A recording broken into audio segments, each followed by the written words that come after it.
하나님 말씀 요한계시록 12장 7절부터 12절까지 우리 같이 한 목소리로 합독하겠습니다. 시작. 하늘에 전쟁이 있으니 미가엘과 그의 사자들이 용과 더불어 싸울세. 용과 그의 사자들도 싸우나 이기지 못하여 다시 하늘에서 그들이 있을 곳을 얻지 못한지라. 큰 용이 내쫓기니 옛뱀 곧 마귀라고도 하고 사탄이라고도 하며 온 천하를 꿰는 자라. 그가 땅으로 내쫓기니 그의 사자들도 그와 함께 내쫓기니라. 내가 또 들으니 하늘에 큰 음성이 있어 이르되 이제 우리 하나님의 구원과 능력과 나라와 또 그의 그리스도의 권세가 나타났으니 우리 형제들을 참소하던 자 곧 우리 하나님 앞에서 밤낮 참소하던 자가 쫓겨났고 또 우리 형제들이 어린 양의 피와 자기들의 증언하는 말씀으로써 그를 이겼으니 그들은 죽기까지 자기들의 생명을 아끼지 아니하였도다. 그러므로 하늘과 그 가운데에 거하는 자들은 즐거워하라. 그러나 땅과 바다는 화 있을진저 이는 마귀가 자기의 때가 얼마 남지 않는 줄을 알므로 크게 분내어 너희에게로 내려갔음이라 하더라. 아멘. 지난주에 이어서 계시록 12장에 있는 내용들을 살펴보겠습니다. 계시록 12장부터 14장 여기까지는 가장 중심되는 핵심적인 메시지라고 지난주에 말씀드렸습니다. 우리가 7개의 큰 단락을 나눠서 요한계시록을 구분을 지었는데 그 중에 가장 중앙에 센터에 위치하고 있는 7개 중에 가장 큰 가장 중요한 핵심적인 내용이 이 12장에서 14장 여기에 나오는 내용들입니다.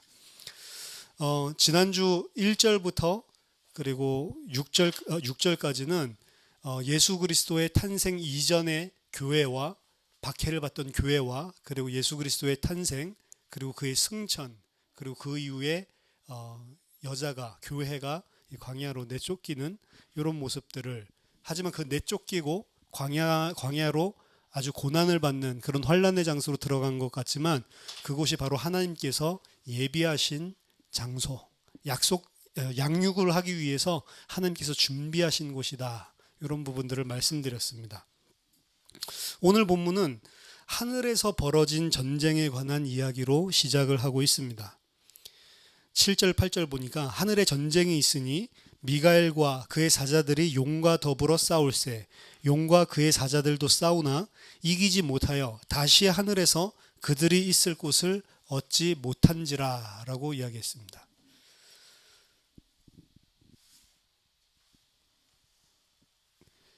여기서 말하고 있는 전쟁은 그 마귀와 그의 사자들이 미가엘과 그의 사자들과 하늘에서 벌인 전쟁이다 라고 이야기를 하고 있습니다. 마귀는 그 전쟁에서 패해서 하늘에서 내쫓기는 모습을 오늘 보여주고 있고요. 그러면 마귀가 전쟁을 미가엘과 벌이고 하늘에서 내쫓기는 이것은 무엇이냐? 이 사건은 앞에 우리가 1절에서 6절에서 살펴본 내용과 독립적으로 벌어지는 어떤 다른 한 사건이 아니고 우리가 지난주에 살펴본 것처럼 1절에서 6절에 나와 있는 지상에 있었던 사건들과 맞물려서 대응되는 하늘에 일어나는 사건을 말하는 겁니다.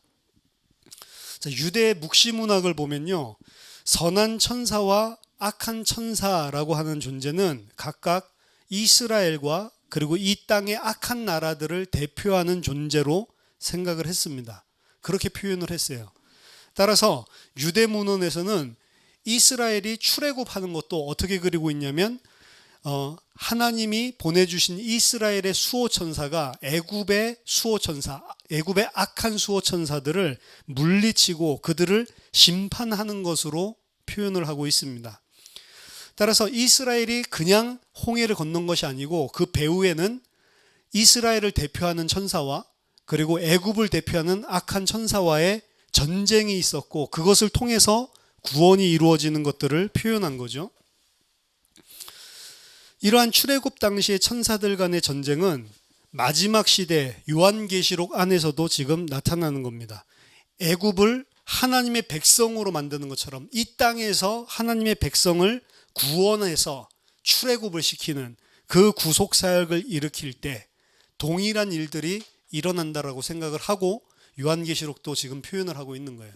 따라서 출애굽 때 과거에 있었던 그런 하나님의 백성을 대표하는 천사와 그리고 애굽 악한 그 천사와의 전쟁이 있었고 그 전쟁에서 그 악한 천사가 심판을 받고 하나님의 백성이 탄생된 것처럼 오늘도 하나님께서 이 땅에 새 이스라엘, 영적인 이스라엘을 구원하는 데 있어서 무슨 일이 벌어졌냐면 천상에서는 이 미가엘과 그리고 악한 용과의 전쟁이 있었고 거기서 그들이 내쫓기는 것, 그것을 보여준 겁니다. 어떻게 본다면 구약의 출애굽 사건을 지금 요한계시록의 우리 새 인류, 하나님의 교회의 출애굽 사건과 모형적으로 같은 거라고 지금 보여주고 있는 것이죠.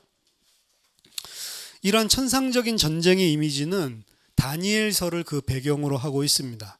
다니엘서 10장에 보면 미가엘 천사와 그리고 인자가 나타나는데요. 이 미가엘 천사와 인자가 바사와 헬라의 악한 천사와 전쟁을 벌이는 이미지를 보여주고 있습니다. 다니엘서에서 미가엘은 인자와 밀접하게 연결이 되어 있고요. 이 둘은 다 이스라엘을 대표하는 천상적인 존재로 표현을 하고 있습니다. 따라서 미가엘과 인자는 함께 바사와 헬라의 악한 군대를 대적해서 이스라엘을 위해서 영적으로 하늘에서 전쟁을 벌이는 것으로 묘사되고 있습니다. 물론 인자와 미가엘은 다른 존재로 표현을 하고 있어요. 인자와 미가엘 사이에 큰 간격이 있는데 인자는 신적인 존재로 묘사를 하고 있고요. 구약 성경 곳곳에서 등장하는 여호와의 사자, 그냥 일반적인 천사와 다른 어떤 존재가 있는 것들을 그림자처럼 보여주고 있습니다. 바로 예수 그리스도를 예표하는 것이 인자죠. 미가엘은 이 인자를 도와서 악한 천사들과 싸우는 것을 뒤에서 함께 동역하는 이런 존재로 그리고 있는 것입니다. 다니엘서 8장 9절에서 11절 보니까 이게 요한계시록 12장의 직접적인 배경인데요.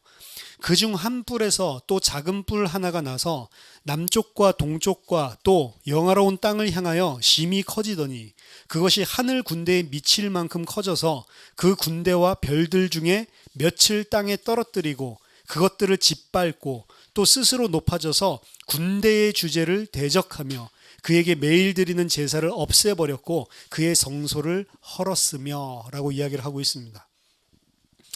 한 뿔이 나서, 뿔은 권세를 가지고 있는 세상 나라, 하나님을 대적하는 나라를 예표하는데 그 나라가 일어나서 이 하나님의 땅, 하나님의 백성들을 괴롭히는 거죠.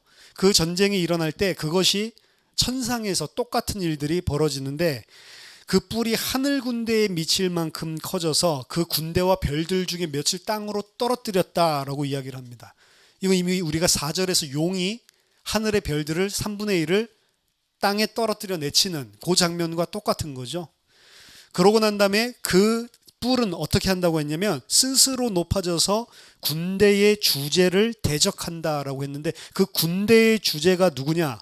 다니엘서 12장 1절에서 표현하기로는 큰 군주 미가엘이라고 표현한 겁니다. 그러니까 이게 다니엘서 8장에 나와 있는 이 그림이 지금 12장에 나와 있는 그림이랑 전체적으로 순서가 같은 거예요. 큰 뿔, 이건 용이라고 볼 수 있죠. 일어나서 어떻게 해요? 별을 땅으로 내치고 짓밟는다고 이야기를 했죠. 그리고 그 뿔은 미가엘을 대적해서 싸우는 존재, 이런 식으로 이야기하고 있는 게 12장에 그대로 직접적으로 배경을 가지고 똑같이 묘사를 하고 있는 겁니다. 별 3분의 1이라고 하는 것은 지난주에 말씀드렸지만 천사가 아니고 천상적으로 표현을 했지만 하나님의 백성이라고 이야기를 했죠. 그래서 이 용이 하나님의 백성들을 박해하고 짓밟는 것들을 다니엘서 8장에서부터 이렇게 이야기를 하고 있는 것, 그 배경을 같이 사용하고 있는 겁니다. 다니엘서 12장 1절을 한번 찾아보면 그때에 내 민족을 호위하는 큰 군주 미가엘이 일어날 것이요 또 환란이 있으리니 이는 개국 이래로 그때까지 없던 환란일 것이며 그때 내 백성 중 책에 기록된 모든 자가 구원을 받을 것이라. 다니엘서 12장 1절은 종말에 있을 마지막 구원에 대해서 설명하고 있는 겁니다. 종말론적인 구원이 일어날 때 누가 그 구원자로서 역할을 한다고 되어 있냐면 여기 큰 군주 미가엘이라고 하는 거예요. 그래서 이스라엘의 종말론적인 구원자로 미가엘이 지금 등장을 한 게 12장 1절입니다. 다니엘서요. 유대교 문헌들은 이 전통을 이어받았고 그래서 미가엘이 이스라엘의 적들과 싸우고 하늘에서 이스라엘을 종말론적으로 구원하는 수호 천사로 묘사를 하고 있는 거예요. 이와 같이 계시록 12장 7절에서도 미가엘은 이스라엘을 대표하는 존재고요. 그리고 다니엘서 10장 20절처럼 그는 인자와 동일하게 밀접한 관련을 가지고 다니엘서에 나오는 그대로 미가엘이 이스라엘의 종말론적인 구원에 참여를 하고 있는 겁니다. 인자와 함께, 그리스도와 함께. 그래서 그리스도와 연합해서 싸우는 것이 종말에 일어날 전쟁이다라는 것을 이미 다니엘서에서 이렇게 다 예언을 해놨다고요. 그게 오늘 그대로 일어나는 거라고요. 미가엘이 그냥 단독적으로 전쟁을 벌이는 것이 아니고 인자를 도와서 마지막 종말론적인 구원을 베푸는 그 사역에 등장함으로 이게 다니엘서의 예언이 이 종말론으로 완전히 성취됐구나라고 하는 그 맥을 지금 보여주고 있는 겁니다. 계시록 12장에서 인자는 땅에서 새로운 이스라엘을 위한 전쟁을 수행하셨어요. 그것이 한마디로 하면 십자가와 부활입니다. 그 땅에서 십자가와 부활의 전쟁을 통해서 사탄의 권세를 꺾고 우리를 죽음에서 해방시키고 우리를 살리셨단 말이에요. 그게 종말론적인 구원의 성취죠. 그때 그 땅에서 그리스도가 전쟁을 수행하신 것을 그대로 하늘의 영역에서 동시에 벌이고 있는 게 미가엘로 지금 그리고 있는 겁니다. 따라서 미가엘과 오늘 용과 그의 사자들 싸우는 이 전쟁 장면은요, 그래서 독립적인 사건이라고 말씀드리는 것이 아니고 십자가와 부활로 승리하신 그리스도의 승리에 해당하는 하늘의 대응적인 사건을 이야기를 하고 있는 거예요. 따라서 그리스도의 부활로 말미암은 통치의 시작이 드디어 이제 미가엘과 그의 사자들이 마귀와 그의 사자들을 이김으로 하늘에서 일어나는 것을 먼저 일어나는 것을 보여주고 있는 겁니다. 땅에서 행하신 그리스도의 구속사역이 즉각적으로 어디에부터 이루어졌냐면 천상 하늘에서부터 미가엘의 승리로 이루어지는 것을 보여주고 있는 거예요. 그래서 우리가 기도하는 거잖아요. 하늘의 뜻이 하늘에서 이룬 것 같이 땅에서도 이루어지이다. 아직 이 땅의 역사 속에서는 안 이루어졌거든요. 근데 이 천상에서는 이미 승리한 것들을 이야기하고 있습니다. 그래서 12장 7절의 더 바른 해석은요, 하늘에 전쟁이 있어 미가엘과 그의 사자들이 용과 더불어 싸울세라고 했는데요, 그렇게 해석하면 안 되고 더 바르게 해석한 것은 미가엘과 그의 사자들은 그냥 싸워서가 아니고요, 싸워야만 했다라고 해석하는 게 더 좋다고 하는 거예요. 왜 싸워야만 했어요? 그리스도께서 지상에서 종말론적인 구속을 완성했기 때문에 그것을 반영하는 일을 이제 새로운 전쟁을 하늘에서 해야만 했다. 그리고 그 전쟁은 반드시 이기는 겁니다. 왜냐? 그리스도의 십자가가 이미 사탄을 이겼기 때문에. 그리고 그 결과로 하늘에서 용과 그의 사자들이 내쫓기는 부분들을 보여주는 것입니다. 따라서 이 천상 전쟁은 그리스도의 십자가가 반영된, 그리스도의 통치가 하늘에서 반영되는 것을 보여주는 것입니다.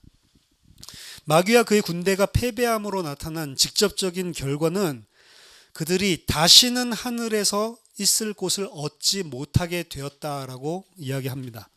이 표현은 헬라어로 번역된 데오도시안 탄 구약성경 2장 35절을 다니엘서 2장 35절을 그대로 쓴 거예요. 그러니까 이 다니엘에 나오는 그 사건들이 그대로 종말론적으로 계시록에서 이루어진 것들을 보여주기 위해서 요한은 계속 구약을 배경으로 지금 이런 이야기들을 하는 겁니다. 뭔가 환상을 보고 이야기하는 게 아니고 그리스도의 십자가의 사건과 구약에서 예언됐던 것들을 같이 합쳐서 이게 종말론적으로 이루어진 사건이다라고 하는 것을 보여주는 거예요. 물론 환상을 받고 하나님께서 계시하셨지만 우리가 생각하는 것처럼 영화 보고 이런 것들이 아니고 전부 구약을 통해서 재해석된, 이것이 바로 그 사건이 정말로 맞구나라는 것을 지금 너무나 이 내용을 잘 알고 있는 이스라엘 독자들에게 쓰고 있는 거란 말이에요. 그러니까 우리들은 이걸 계속 신비하게 읽지만 이들에게는 정말로 구약의 그 다니엘에게 말했던 종말론적인 구속이 완성됐구나라는 것을, 정말로 미가엘이 이기는 일이 일어났구나, 십자가에서 그 십자가의 사건이 일어났을 때라고 받아들이는 거죠. 우리들이 받아들이는 것과는 조금 다르다고 볼 수가 있습니다. 다니엘서 2장에서는 돌 하나가 세상 역사의 마지막 네 나라를 대표하는 우상, 신상을 강타하는 장면을 보여주는 거예요. 다니엘서 2장에서는. 그 돌은 하나님의 나라의 권세와 동일시되었고요. 유대인들은 그 돌을 하나님의 원수, 특히 1세기 당시에는 로마를 이기는 장차 오실 메시아가 바로 그 돌이다라고 생각을 했습니다. 따라서 아까 설명한 대로 미가엘의 천상전쟁 승리는 독립적인 것이 아니고 마지막 때에 그 세상 권세를 깨뜨리신 돌, 뜨인 돌이신 예수 그리스도의 사역을 반영하는 거란 말이에요. 그러니까 다니엘서 2장에 나온 것들을 문구를 그대로 쓰고 있다는 거예요.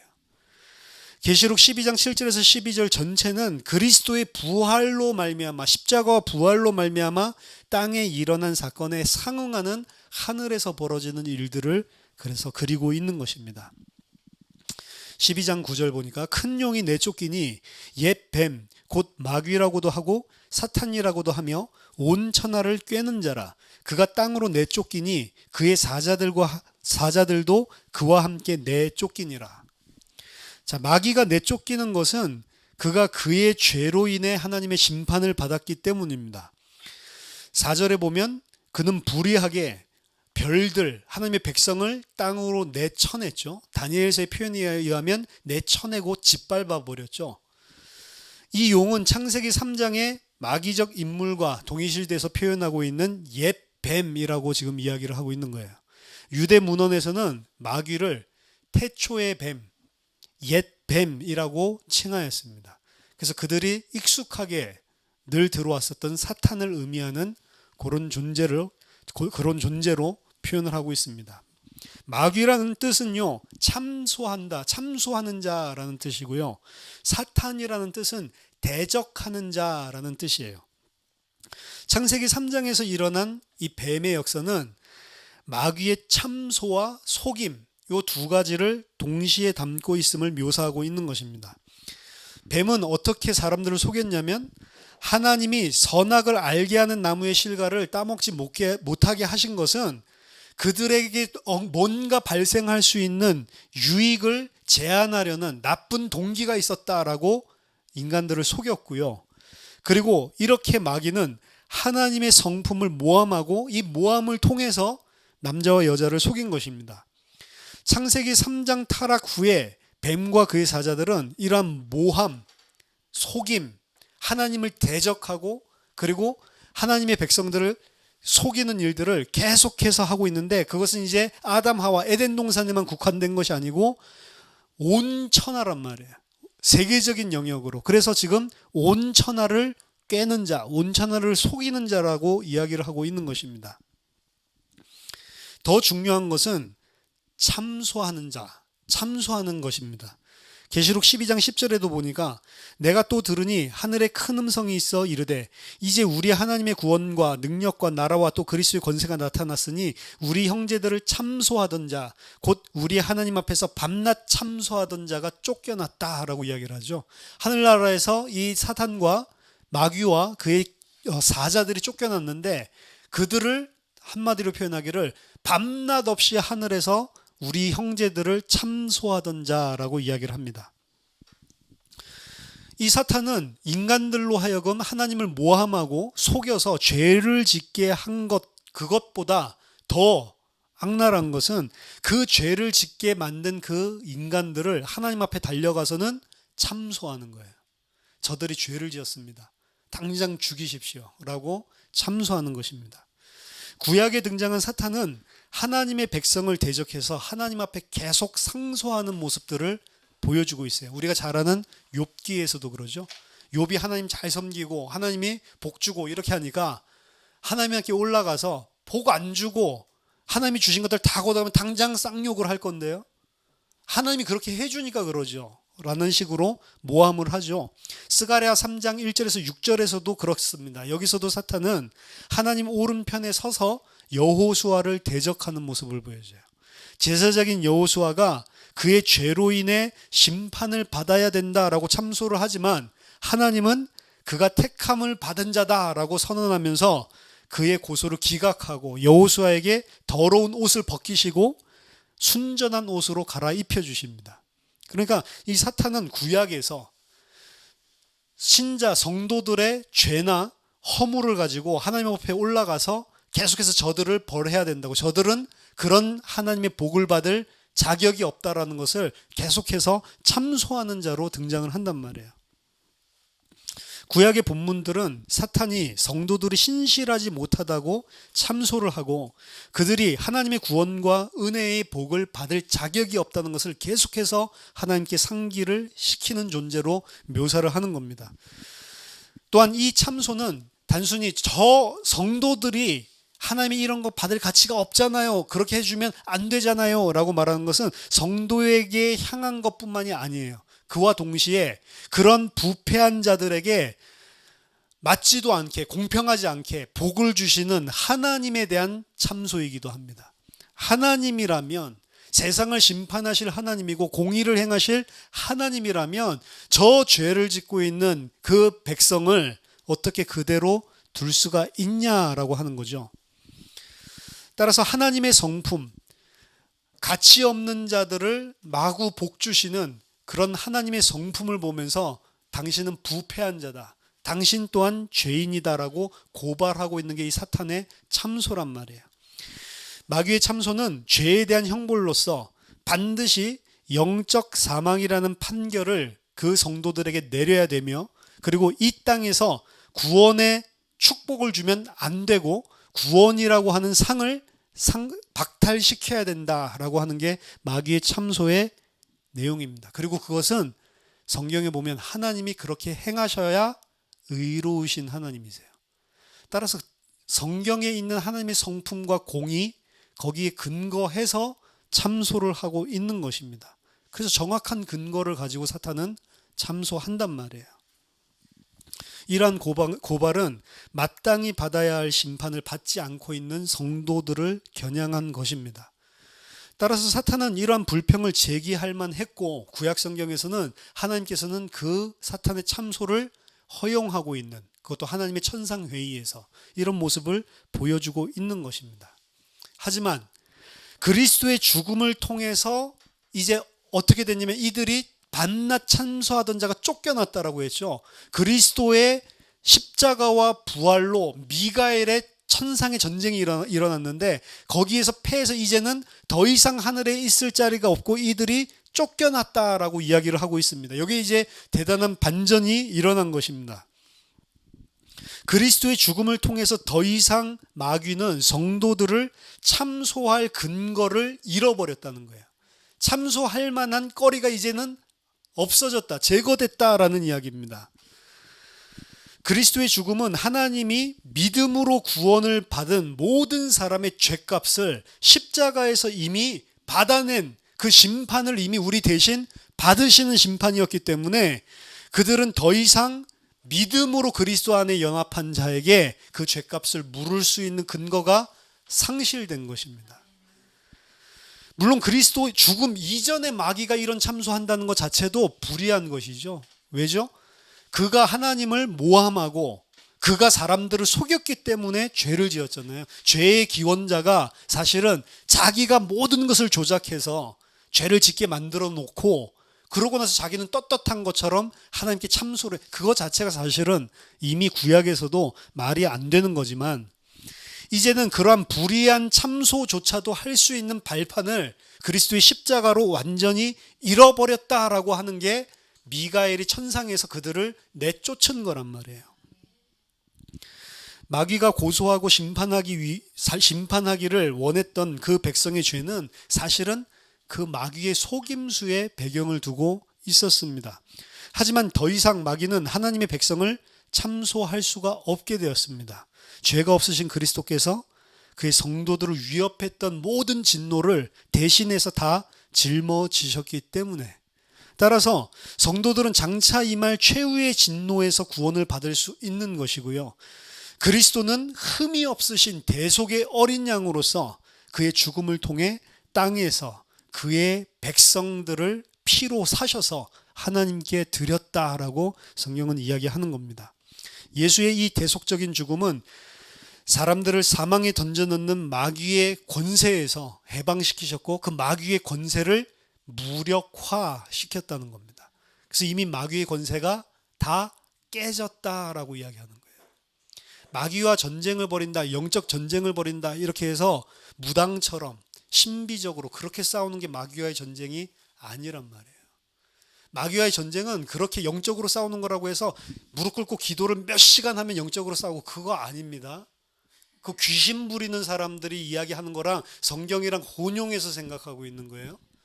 마귀와 진정한 싸움은 그리스도의 십자가를 통해서 그가 참소할 것이 없어졌다라고 하는 믿음에 근거한 게 싸움이지, 하나님이 결박시켜 주옵소서 이거 한다고 결박되는 거 아니란 말이에요.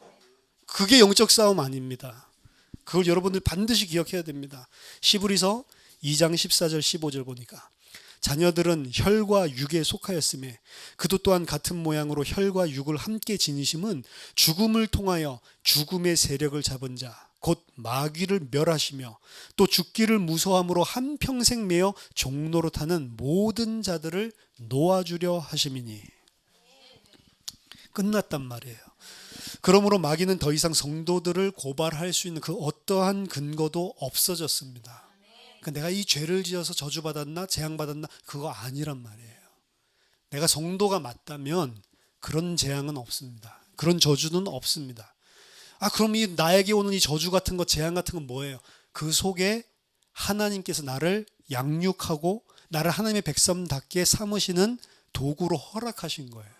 순종하시면 됩니다. 그걸 바꾸려고 하고 이기려고 하는 게 아니고 순종하란 말이에요. 근데 우리는 그걸 바꾸고 싶어 하거든요. 하나님의 능력으로 마귀를 싸워 이김으로 이거를 바꾸고 싶어 하거든요. 그게 바로 하나님을 대적하고 있는, 대적자에게 속고 있는 우리의 모습이란 말이에요, 사실은. 그래서 마귀가 하나님을 대적하고 성도들을 대적하는 것 같지만 사실은 성도의 자신의 불신앙이 하나님을 대적하고 마귀에게 계속 속아주는 것입니다. 믿음으로만 이길 수 있다는 거예요. 그래서 로마서 3장 19절에서 28절도 보니까 우리가 알거니와 무릇 율법이 말하는 바는 율법 아래에 있는 자들에게 말하는 것이니 이는 모든 입을 막고 온 세상으로 하나님의 심판 아래에 있게 하려 함이니라. 그러므로 율법의 행위로 그의 앞에 의롭다 하심을 얻을 육체가 없나니 율법으로는 죄를 깨달음이니라.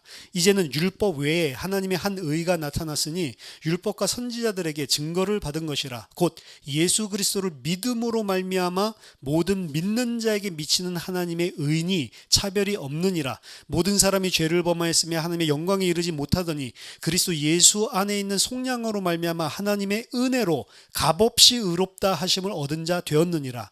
이 예수를 하나님이 그의 피로써 믿음으로 말미암는 화목제물을 세우셨으니 이는 하나님께서 길이 참으시는 중에 전에 지은 죄를 간과하심으로써 자기의 의로우심을 나타내려 하심이니 곧 이때에 자기의 의로우심을 나타내사 자기도 의로우시며 또한 예수 믿는 자를 의롭다 하려 하심이라. 그런즉 자랑할 데가 어디 있느냐? 있을 수가 없느니라. 무슨 법으로냐? 행위로냐? 아니라 오직 믿음의 법으로니라. 그러므로 사람이 의롭다 하심을 얻는 것은 율법의 행위에 있지 않고 믿음으로 되는 줄 우리가 인정하노라. 율법의 행위에 따라서 저주 받아야 되잖아요. 근데 그 참소할 거를 그리스도의 십자가의 의로 다 끝내버렸단 말이에요. 그러니까 사탄은 더 이상 우리를 율법을 근거로 하나님 앞에 참소할 수 없게 됐단 말이에요. 그럼 어떻게 거기서 율법에서 어떻게 사단의 참소에서 빠져나오냐? 그리스도가 이루신 것 안에 들어가는 것인데 그 들어가는 것을 보고 믿음이라고 하는 거예요. 믿음의 법으로만 우리는 구원받을 수가 있는 겁니다. 그러니까 믿음의 법으로 구원받은 사람이 계속해서 내가 이렇게 하니까 하나님이 쳤다?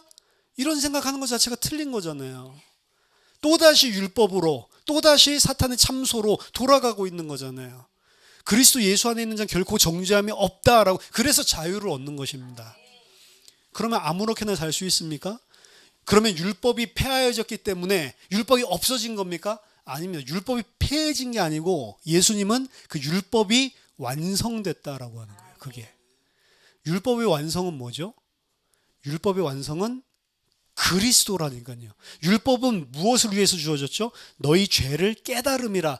죄를 깨닫게 해서 나는 가치 없는 존재요. 죄를 통해 저주받을 수밖에 없는 존재요. 하나님을 대적한 진짜로 죽어야만 되는 존재구나. 이걸 깨닫게 하는 게 율법이죠. 그럼 그 율법이 완성되는 것은 뭐냐? 그 깨달음을 통해서 우리를 그리스도께로 인도하는 게 율법의 완성이란 말이에요. 그 율법을 폐하지 않는다는 것은 그 율법을 통해서 우리를 그리스도로 끌고 가는 일을 완성시키는 것이 그리스도의 십자가란 말이죠. 그래서 율법은 없어지는 것이 아닙니다. 율법을 통해서는 계속 우리가 누군지가 드러나는 거예요. 율법을 잘 지켰다 안 지켰다 이게 아니고 드러내기 위해서 우리에게 그리스도께로 인도하기 위해서 주신 게 율법이란 말이에요. 그 율법을 또 폐하지 않는다고 하니까 그럼 이제 우리가 예수 믿어도 율법 잘 지켜야지 이렇게 또 나간단 말이에요. 근데 이게 이렇게 말해도 오해하고 저렇게 말해도 오해하고 계속 오해하는 거예요. 그리스도를 위해서 생명을 버리면 모든 것을 다 얻는다고 하니까 모든 것 다 얻기 위해서 그럼 생명 버려야지. 그거는 그리스도 따르는 게 아니잖아요. 그러니까 이렇게 말해도 육신으로 깨닫고 저렇게 말해도 육신으로 깨닫고. 이제 그리스도 예수 안에 거하는 자, 믿음으로 그 속에 들어간 자에게는 결코 정죄함이 없다라고 로마서 8장 1절 2절에서 이야기를 하는 겁니다. 하나님께서 능히 택하신 사람들을 고소할 자가 아무도 없고요.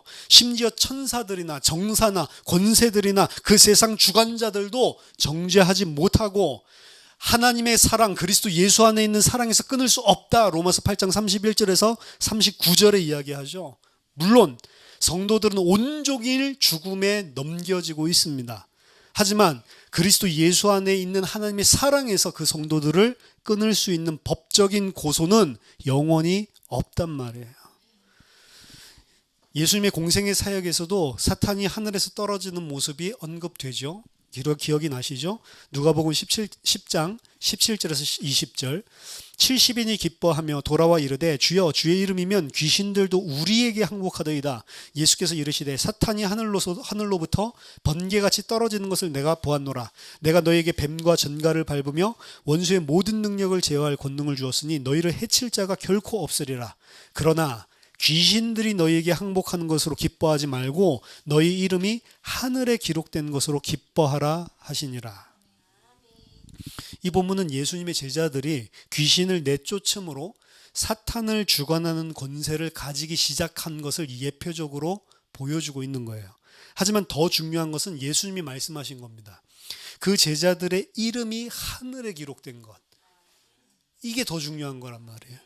즉 마귀가 하늘에서 떨어진 것의 가장 중요한 의미는 예수를 따르는 자들에게 구원이 임하였고 그들의 이름이 하늘에 기록되었고 그들이 사탄의 그 어떠한 위협으로도 안전하고 더 이상 참소받을 수 없다라는 게 더 중요한 거예요.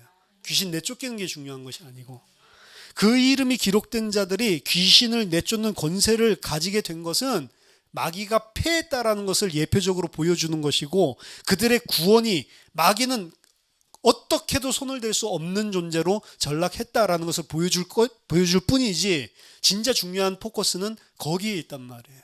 근데 제자들은 일어나는 현상에 대해서 기뻐하고 즐거워하고 있었죠. 그러니까 예수님이 바르게 잡아주는 겁니다.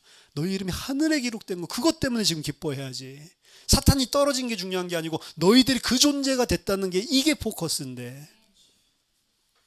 계시록 12장 11절에 또 우리 형제들이 어린 양의 피와 자기들이 증언하는 말씀으로써 그를 이겼으니 그들은 죽기까지 자기들의 생명을 아끼지 아니하였도다. 누가복음 10장에서 제자들이 귀신을 이겼던 것처럼 이제 이 성도들, 이 땅의 성도들도 이깁니다.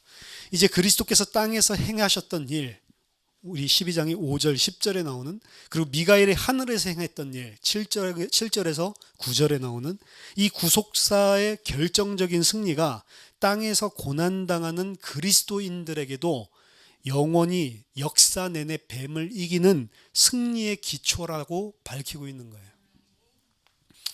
레드라는 학자는 그래서 오늘 본문 전체의 단 하나의 목적을 이야기를 했는데, 땅에서 사탄의 악을 마주치는 성도들이 현실적으로는 그렇게 보이지 않는다 할지라도 실제로는 완전히 패배한 세력에 불과하다라는 것을 확신시키는 데에 이 모든 목적이 있다라고 이야기를 합니다.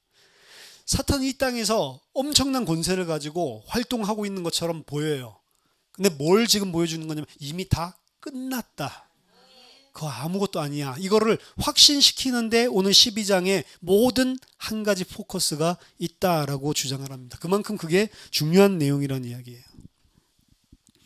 그리스도인들은 뱀이 이미 그들의 영혼과 싸워 패배했으며 지금 막강한 능력을 가지고 분내는 것은 그 후에 그저 그들의 몸과 전쟁을 시작한 것뿐이라는 확신을 해야 된다는 겁니다. 사탄은 몸은 죽여도 우리의 영혼은 어떻게 하지 못하는 존재예요. 누구를 두려워하라고 했죠? 우리의 몸과 영혼을 동시에 영혼이 꺼지지 않는 불에 멸하시는 이를 두려워하라라고 이야기를 하죠. 사탄은 절대로 그리스도 예수 안에 있는 자의 그 영원한 생명을 어떻게 할 수 없습니다. 몸은 죽일 수 있어요. 하지만 그게 아무것도 아니다. 그리스도 예수 안에 있는 자가 무엇이다 라는 것을 알라고 지금 주고 있는 메시지란 말입니다. 이것은 요한계시록 전체에 흐르는 중요한 주제입니다. 그리스도의 고난은 사탄의 승리가 아니고 오히려 거꾸로 사탄을 이기는 성도들의 승리의 지표예요. 우리가 고난받는 게 사탄에게 진다 아니라니까요. 우리가 고난당하는 게 오히려 거꾸로 우리가 사탄에게 이기고 있는 승리의 지표라는 거예요. 왜? 우리가 고난당하면서 나를 부인하고 하나님의 백성으로 세워지기 때문에. 그들은 자신의 고난으로 동일시된 십자가의 승리를 믿고 있기 때문입니다. 마귀는 그리스도의 십자가 고난당하심을 통하여 더 이상 고소할 근거가 없어졌고요. 하늘에서 성도들의 지위는 그리스도의 십자가로 완전한 타당성을 인정받은 것입니다. 따라서 모든 신자는 마귀에게 승리하게 되는데 11절에서는 어린 양의 피로 마귀를 이겼다라고 이야기가 나오고요. 또 그들의 증언을 통해서 이겼다. 두 가지가 나오죠. 어린 양의 피로 마귀를 이겼다. 예수의 죽음은 신자들이 이길 수 있게 만드신 궁극적인 원천입니다. 어린 양의 피로만 이기는 거예요. 하지만 그와 더불어 성도들은 그들이 증언하는 말씀으로 사탄을 이겼다라고 이야기를 합니다. 여기서 그들이 증언하는 말씀이라고 하는 것은 두 가지로 해석이 될 수 있어요. 하나는 개역개정과 같이 그들을 주격으로 해서 그 성도들이 세상을 향해서 예수를 증거하는, 예수의 어린 양의 피를 증거하는, 그렇게 해석을 할 수도 있고요.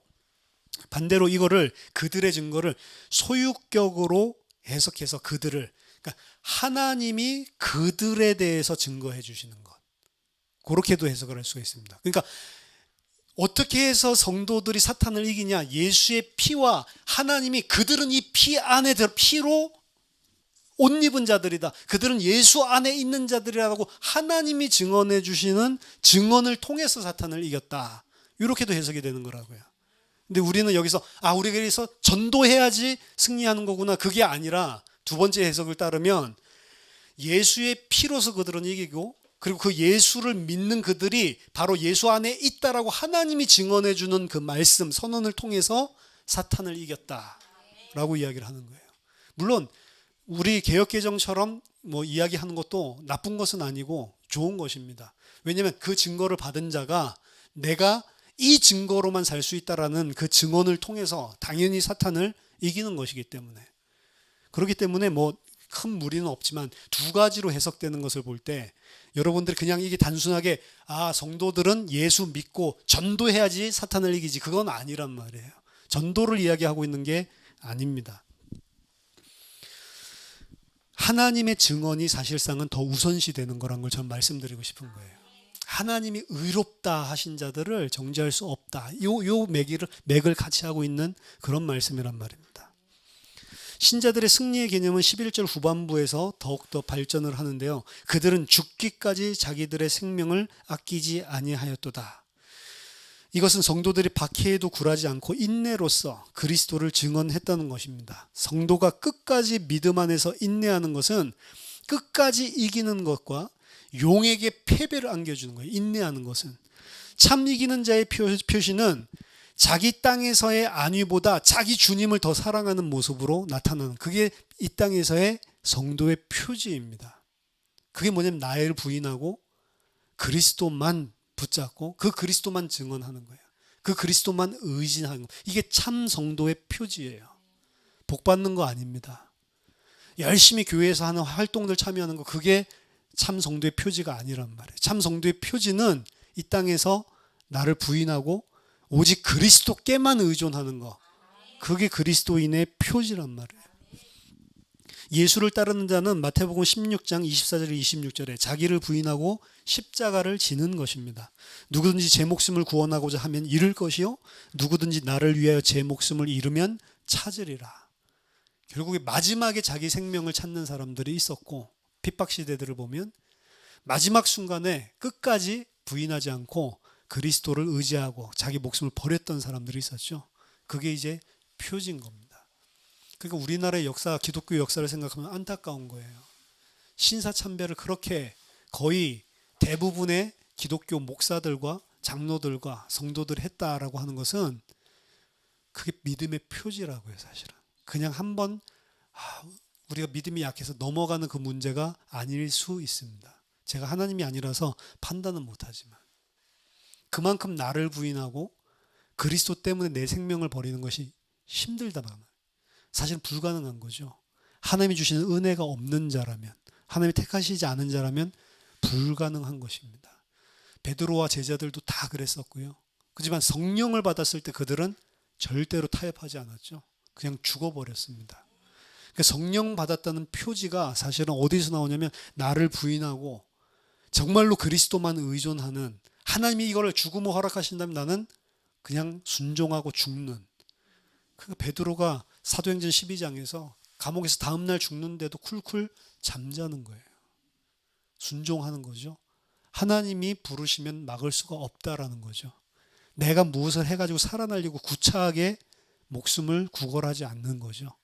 너무 깊이 잠들어서 천사가 와서 깨우는데도 못 일어나서 성질 들어온 천사 옆구리를 갖다가 걷어차가지고 깨워가지고 데리고 나갈 정도로, 그 정도로 평안함, 그렇죠? 이 땅에서의 자기를 완전히 부인하는 모습을 보여주는 겁니다. 비록 부족한 부분들이 많았지만 그거랑 상관없이 그리스도인이구나 라는 거를 알 수가 있잖아요. 결국 마지막에 순교했잖아요. 12절에 그러므로 하늘과 그 가운데 거하는 자들은 즐거워하라. 그러나 땅과 바다는 화 있을진저 이는 마귀가 자기의 때가 얼마 남지 않은 줄을 알므로 크게 분내어 너희에게 내려갔음이라. 이제 하늘에 거하는 성도들은 모든 천상적 존재들에게 너희들이 이제 즐거워하라 라고 명령을 합니다. 왜냐? 그리스도의 나라가 이제 세워졌고 마귀가 하늘에서 참소하는 지위를 완전히 상실을 했고 성도들은 마귀의 참소를 이길 수 있다는 것이 바로 그 이유의 근거입니다. 하늘에 거하는 신자들은 하늘에 거한다라고 우리는 해석을 해놨지만 원래는 하늘의 스케노, 하늘의 장막을 친 자들이라고 되어 있어요. 장막이라고 하는 것은 하나님이 거주하시는 성소를 의미하죠. 광야에서 장막을 친 사람들, 하나님의 하늘 성전에서 하나님과 함께 거하는 자들을 상기시킵니다. 그들은 즐거워하고 기뻐해라 라고 이야기합니다. 반대로 한편 땅에 있는 자들에게는 화가 있을 거다라고 이야기를 합니다. 왜냐? 마귀가 땅으로 쫓겨났기 때문이죠. 마귀는 이제 땅에 거하는 사람들 사이에 혼란을 야기하는 일에 집중할 것이므로 화가 선언된 것입니다. 마귀는 더 이상 하늘에서도 피해를 성도들에게 못 입히게 됐어요. 그래서 이 땅에 쫓겨나서 이 땅에 있는 자들의 육신을 마지막까지 발악하면서 괴롭히려고 집중을 하는 것입니다. 그게 십자가 사건 이후에 하늘에서 내쫓긴 마귀가 하는 짓이에요. 이 땅으로 내쫓긴 마귀는 지금 성도들을 하나님 앞에 참소할 수 없습니다. 그러니까 우리가 하나님 앞에 무슨 고난을 당한다 그런 거 없어요. 하나님은 고난을 허락하시는 것이 아니고 전부 다 우리에게 좋은 것을 하고 계실 분입니다. 모든 것들은 다 우리 유익을 위한 거예요. 내가 몰라서 그렇지 다 나를 위한 겁니다. 나에게 다 최고 좋은 거기 때문에 그것만 허락해 주시는 거예요. 하나님은 우리를 괴롭히는 자가 절대로 아닙니다. 마귀는 이 땅에서 육신적으로 성도들을 괴롭혀요. 근데 그거를 하나님께서 허용해 놓으시는데 우리에게 유익한 만큼만, 우리에게 딱 맞는 교훈을 줄 수 있고 우리가 정말로 그리스도만 의지하고 나를 부인하는 그런 하나님의 백성, 새하늘과 새 땅에 살 수 있는 자로 만들 수 있을 만큼만 적재적소에 정확하게 하나님께서 컨트롤을 하신다고요. 이걸 진짜로 안다면 우리가 괜찮을 수 있다. 근데 들을 때 괜찮죠. 근데 닥쳐봐요. 안 괜찮거든. 그러니까 반복이 되는 거예요. 왜? 배울 때까지. 그래서 똑같은 문제가 이게 레파토리가 계속 반복이 되는 겁니다. 어떤 부분에 내가 하나님께서 이 부분을 버리도록 만드시려는데 그 부분 안 버리잖아요. 지금 막 너무 어려운데 하나님 그걸로 우리 죽이려는 게 아니에요. 해결되는 것 같습니다. 조금 지나보세요. 또 똑같은 게 또 나를 건드리고 들어옵니다. 해결되는 것 같습니다. 해결된 게 아니에요. 또 온다니까. 언제 해결된 거냐? 또 왔는데 괜찮아야 해결된 거예요. 그러니까 계속 하나님께서 그렇게 허용하시는, 그걸 마귀와 싸웠기 때문에 괜찮아졌다 아니라니까요.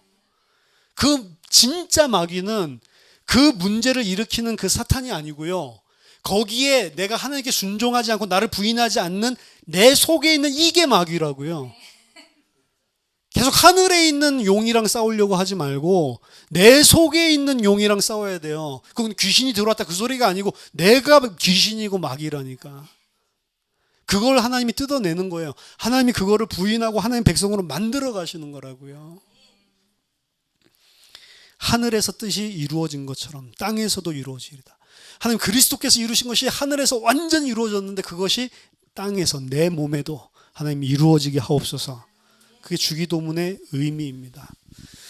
마귀가 땅에서 행하는 파괴적인 일의 동기는 그가 하늘에서 지위를 상실해서 크게 분노했기 때문이다라고 이야기를 합니다. 하지만 그 분노를 폭발시킨 더 직접적인 원인은 그가 땅에서 파괴할 수 있는 일조차도 얼마 그 때가 남지 않았다는 사실을 깨달았기 때문입니다. 얼마, 조금이라고 하는 표현은 하나님의 나라의 임박함, 절정과 사탄의 최종적인 패배가 곧 올 거다라고 하는 대망을 가리키는 겁니다. 1세기 기독교인들은 그리스도의 임박한 재림을 다 기대하고 있었습니다. 곧 올 거다. 그러면서도 오직 그 날과 시는 성부 하나님만 아신다는 사실을 전부 다 인정을 했고요. 기독교인들은 그 임박한 소망으로 인해서 그들은 선한 삶을 그리스도인으로 이 땅에 합당하게 살아야 되는 동기를 부여받았듯이 사탄도 그때가 얼마 남지 않았기 때문에 악한 일을 더 악하게 할 동기를 지금 부여받아서 그때가 이르기 전에 최대한 타격을 주고자 하고 있는 것입니다.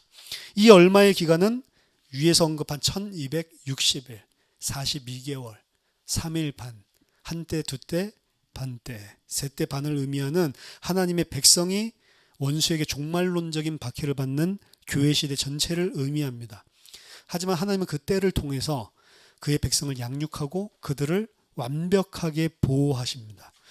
아무리 마귀가 교회를 대적한다 하더라도 그것 또한 성도의 유익을 위해서 하나님께서 허용하시는 일에 불과하다라는 사실을 성도는 알고 믿음의 싸움을 끝까지 경주해야 됩니다. 왜냐, 우리에게는 이미 새하늘과 새 땅이 보장되어 있기 때문에 그렇습니다. 그리스도의 십자가로 말미암아서 성도들은 더 이상 마귀의 참소와 상관없는 완전한 구원을 보장받았어요. 이 땅에서 일어나는 모든 마귀의 활동은 하나님의 택하신 자들에게 행하시는 하나님의 선하신 일에 불과한 것입니다. 궁극적인 마귀와의 전쟁은 어려움, 고통, 재앙을 없애는 영적인 싸움이 아니란 말이에요. 오히려 그런 싸움은 거꾸로 세상과 육신을 의지하고 있고 이런 재앙이 없어졌으면 좋겠다, 이런 불행이 없어졌으면 좋겠다, 이런 복을 받았으면 좋겠다라고 생각하고 있는 육신을 의지하는 세상 기준, 거기에 굴하고 있는 불신앙, 이것과 싸워야 되고 이것을 무너뜨리는 거란 말이에요. 모든 마귀의 권세는 십자가로 말미암아 다 끝났습니다. 진짜 중요한 영적 싸움은 우리 자신이 어떤 경우에도 하나님의 행하심에 순종하는 그런 하나님의 백성으로 살아가는 싸움인 것입니다. 저와 여러분들이 참된 영적 싸움을 배우시고 하나님의 온전한 백성으로 싸워서 승리하게 되는 그런 하나님의 성도 되기를 예수 그리스도 이름으로 축원합니다. 기도하겠습니다. 하나님 은혜를 감사드립니다. 그리스도의 십자가와 부활로 하나님 저 하늘에서 무엇이 우리에게 이미 주어졌는지를 분명히 말씀을 통해 알게 하여 주시고 하나님 우리가 이 땅에서 싸워야 할 영적인 싸움, 영적인 전쟁이 무엇인지 인식하게 해주시고 하나님의 백성으로 자라날 수 있도록 우리에게 은혜를 허락해 주시옵소서. 예수 그리스도 이름으로 기도하옵나이다. 아멘.